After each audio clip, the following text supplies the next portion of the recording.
भारत में पिछले 5 सालों में स्टार्टअप्स के कारोबार में बहुत तेजी आई है। कई स्टार्टअप्स निकलकर सामने आए हैं और कईयों ने बहुत अच्छा भी परफॉर्मेंस किया है। स्थिति आज ये है कि भारत दुनिया का तीसरा ऐसा देश है जहां पर सबसे ज़्यादा स्टार्टअप सफलतापूर्वक काम कर रहे हैं। आने वाला समय स्टार्टअप्स के लिए कैसा है, इस पर बात करने के लिए मेरे साथ मौजूद हैं विजय राय, जो कि ड्राइव से जुड़े हैं और सीआईआई के इंफॉर्मेशन टेक्नोलॉजी के चेयरमैन भी हैं। सर, बिजनेस वर्ल्ड हिंदी में आपका बहुत बहुत स्वागत है। धन्यवाद। मुझे बताइए कि स्टार्टअप्स का हम देख रहे हैं, बहुत अच्छा कर रहे हैं भारत में स्टार्टअप्स। आप इसे कैसे देख रहे हैं? क्या किस तरीके से आगे ग्रोथ हो रही है? मुझे काफ़ी उम्मीदें हैं कि जैसे आपने बताया कि स्टार्टअप्स के क्षेत्र में इंडिया में सबसे ज़्यादा यूनिकॉर्न उभरते हुए आ रहे हैं, बट हमारे पास स्टार्टअप आइडियाज़ की कमी नहीं है। हमारी चैलेंजेस जो भारत में आज के डेट में है वो आत्मनिर्भर कैसे बने भारत, और उसके लिए साइंस, टेक्नोलॉजी और इनोवेशन और रिसर्च के क्षेत्र में जो ड्राइव के थ्रू हम जो काम भारत में कर रहे हैं, जो प्रधानमंत्री का सपना है कि भारत आत्मनिर्भर बने, सेल्फ रिलायंट बने। तो जब तक हम अपने स्टार्टअप को इनोवेशन, इंक्यूबेशन और एंटरप्रेन्योरशिप को जब तक हम तवज्जो नहीं देते, उनको जब हम आगे नहीं बढ़ाएं, तब तक हमारा ये काम सफल नहीं होगा। तो आज हम देख रहे हैं कि आईआईटीज़ में और छोटे छोटे शहरों में, even Ambedkar university, triple IITs, 20 cities, Bharat के सिटी से ऐसे ऐसे स्पेस टेक्नोलॉजी में भी स्टार्टअप्स आ रहे हैं जो कि कभी सुना नहीं था हमने।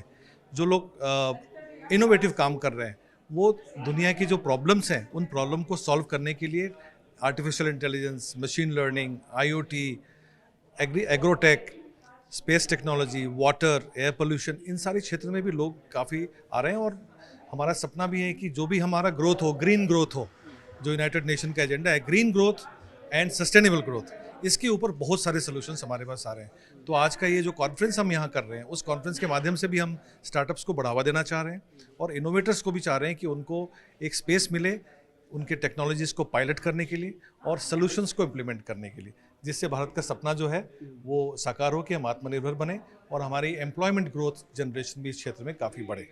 पिछले काफ़ी समय से इस बात को महसूस किया जा रहा है कि भारत में स्टार्टअप्स का बहुत स्कोप है, भारत में नए आइडियाज़ का बहुत स्कोप है, लेकिन उनको प्लेटफॉर्म नहीं मिल पा रहा है। तो अब ड्राइव बेसिकली वही कर रहा है कि प्लेटफॉर्म देने की कोशिश कर रहा है।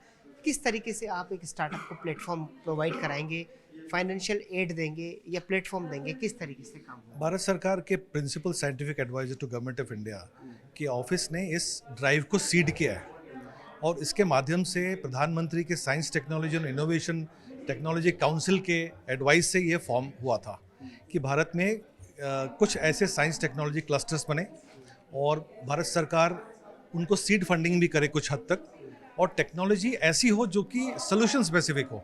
ये नहीं टेक्नोलॉजी लैब टू मार्केट में जाए टेक्नोलॉजी और उसको कमर्शियल लेवल तक हम लेके जाएं। ये भारत में प्रॉब्लम शुरू से रही है कि स्टार्टअप्स बहुत जल्दी नए नए टेक्नोलॉजी लेके आते हैं, उनको स्पेस नहीं मिलता इम्प्लीमेंट करने के लिए और वो फेल हो जाते हैं। और ये ग्लोबली देखा गया है कि 100 में से 1-2% स्टार्टअप्स ही बहुत ज़्यादा सक्सेसफुल होते हैं। तो हमारे यहाँ स्टार्टअप इनोवेशन और स्टार्टअप को कमर्शलाइज करने के लिए एक इकोसिस्टम की कमी थी। छोटे छोटे शहरों में बहुत सारे इंक्यूबेटर्स हैं, बट भारत सरकार की पहल से पहली बार 6 technology clusters, SNT clusters, science and technology clusters Bharat में शुरू हुए हैं।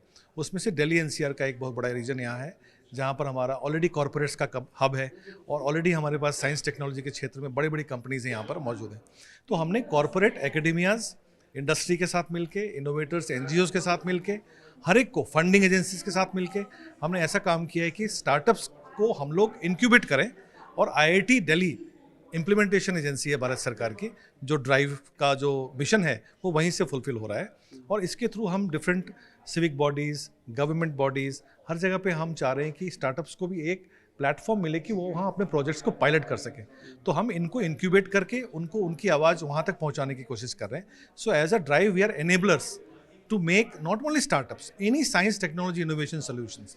सो हमारे इंडिया के जितने भी बड़ी बड़ी कंपनी रिसर्च एजेंसीज हैं, चाहे वो TIFR हो, चाहे ट्रिपल आईटीज़ हो, IITs हो, इंडियन इंस्टीट्यूट ऑफ साइंस हो, सारे के सारे साइंटिस्ट मिलकर इस क्षेत्र में काम कर रहे हैं कि how can we solve the problems of environment, problems of society, for example, like waste management, mobility, air pollution, by using science, technology and innovation. तो उसमें हमने करीब 50 कटिंग एज टेक्नोलॉजीज हमारे पास आज की डेट में आ गई हैं वही ऑलरेडी। सवाल आपसे पूछना चाह रहा था कितने लोगों को अभी तक आप लोगों ने एड मुहैया कराई है या अभी तक हमने 50 टेक्नोलॉजीज़ को इंक्यूबेट किया है। उस 50 टेक्नोलॉजीज़ को हमने अडॉप्ट किया है, जो कटिंग एज टेक्नोलॉजीज़ है, जिनकी सर्टिफिकेशन इंटरनेशनल स्टैंडर्ड की है। उन टेक्नोलॉजीज़ को आज भी इस कॉन्फ्रेंस के माध्यम से हमने दोनों तीनों लोगों को मिलाने की कोशिश करी है। आज हमारा इंडिया के साथ, स्वीडन के साथ में हमारा जॉइंट वेंचर हुआ है।